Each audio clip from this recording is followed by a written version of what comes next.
How I speak with my clients have changed and progressed over time as I learn from different mentors, speak with different people, interact with different prospects, and so forth. And today, I want to share with you how I've changed over time. Hi everyone, my name is Ken. I run a corporate training company focusing on corporate training, business consulting, and employee engagement. We have worked with more than 10 multinational companies and more than 2,500 employees across 15 different countries, including Canada, Germany, Australia, Korea, Japan, Hong Kong, Singapore, Malaysia, and so forth.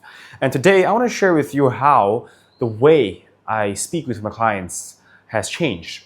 In the past, when I first got my first sales job, I was working with this boss, we'll call him Andy, who had a really systematic way of pitching. So his way would be that you start with a small talk, where you exchange courtesies with the client, you talk about the weather, for example, things that people don't really care about, and then you talk about the company background, clients you've worked with, your offerings, your price, and so forth. And when I had that approach, I felt really good and confident because it felt like it would circumvent a lot of the awkward moments that could happen in a sales pitch, because essentially you have a framework to follow.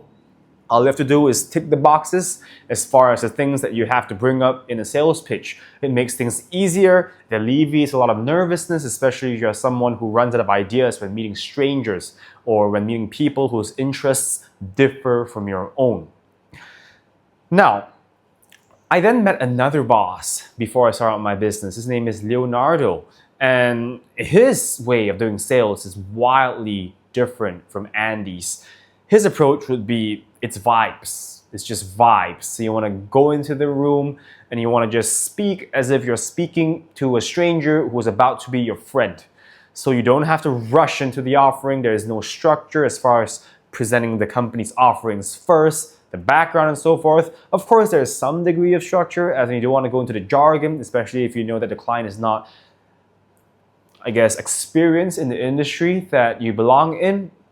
But for the most part, if it was a 1-hour pitch, and if there was no time constraint and limit for how often you will see the client, typically he'd spend about the first 40 minutes just chatting with the client like a normal human being and not talk about anything about work at all. And in the last 20 minutes, he would then bring in some offerings, ask about the client's opinion, share about his experience and so forth. But the entire process is very organic. There's no need to schedule anything. It's not like the process of ticking boxes. Once in a while, there may be a few things in the checklist at the back of your mind that you want to make sure you bring up. For example, some campaigns that the company may be offering and so forth. But for the most part, it is different from what Andy has taught me. Over time, if you ask me, for my opinion, I feel that the latter way that Leonardo runs has been more effective for me. Now again, I'm speaking on average terms here. There are nuances. There are clients who prefer to keep everything professional. They do not want to know you as a person outside of work, outside of what you offer as a company, and they also don't want to share with you anything about them that's not related to work. They don't want to get to know you at a personal capacity. Totally fine. In which case, you talk about the weather and then you follow Andy's SOP.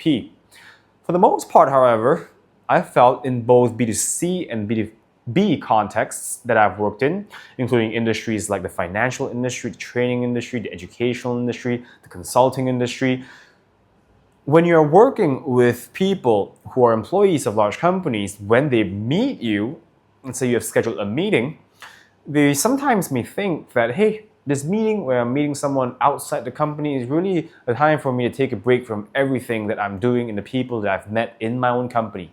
It's time for me to let loose a little bit. So they don't mind, bringing in personal chatters in a sales pitch. And I think that's totally fine. In which case, Leonardo's way would be sensible. Because if the person wants to relax, you don't want to rush into the offering because it makes you seem overly desperate. And people may then look at you as something like a snake oil, which is what you don't want. What you want to do instead is to be warm, and you want to induce liking, because human beings like collaborating with people whom they like. Think about it yourself. You probably don't like to work with someone you dislike and you probably won't work with someone you dislike unless you're absolutely forced to, or unless the person that you dislike happens to have some sort of skill or expertise that nobody else has, in which case you're still forced to, right? But for the most part, I feel that the second way is really effective because it touches on the principle of liking again. And as much as possible, you want to make sure that your prospect and your clients like you. Because when they like you, they're going to think of you more often, which makes it easier for you to follow up in the future as well.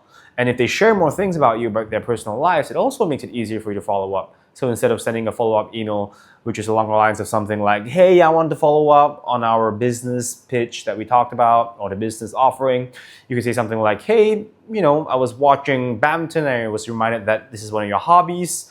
How have things been on your end? And as you chat, you can then bring in your business offering in a way that's organic and subtle, showing social sophistication.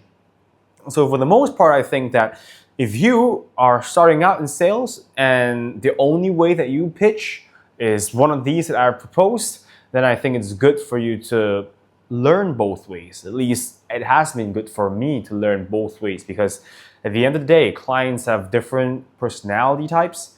They have different levels of personality traits depending on which model you look at. And they also have different preferred communication styles. And it's important for us as salespeople or as business owners to communicate in ways that clients prefer, so that you become someone who people would think is a good communicator.